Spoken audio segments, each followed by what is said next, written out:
A $200 million deal negotiated over prime waterfront real estate is reached between Governor Neil Abercrombie and the Office of Hawaiian Affairs.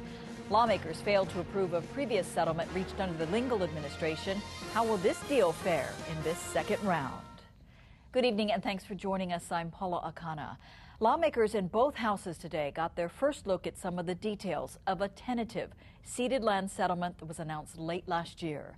The deal would hand over prime Kaka'ako land to settle a lawsuit over ceded land revenue dating back over 3 decades. KITV4's Catherine Cruz explains the Crown lands affected are under airport, state housing projects, and hospitals.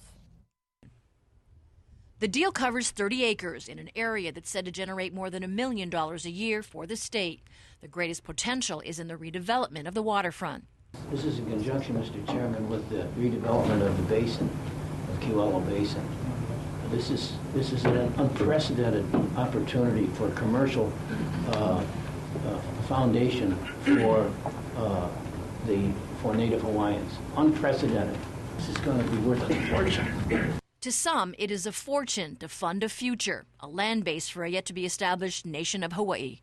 This will not be OHA's lands. We want this to be clearly understood by everyone. That we're just holding it for the nation when we're ready.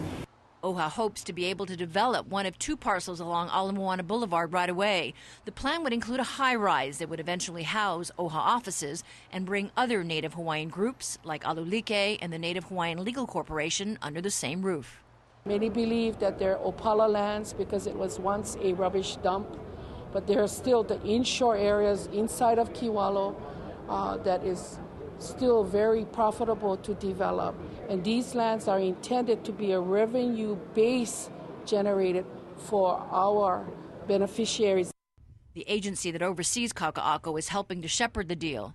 The zoning would allow most any development to take place except for residential. Historically, the redevelopment of Kaka'ako Makai has met with stiff public opposition, something that OHA will still have to overcome.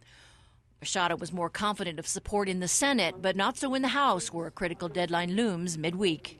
There are still a number of things in play. OHA just began going around the state getting public input on the settlement, and OHA trustees will take a formal vote on the deal on Thursday. In Kaka'ako, Catherine Cruz, KITV4 News. OHA says if there are other provisions that lawmakers stick in the deal over the next few weeks, the trustees have until the 1st of March to back out of the settlement.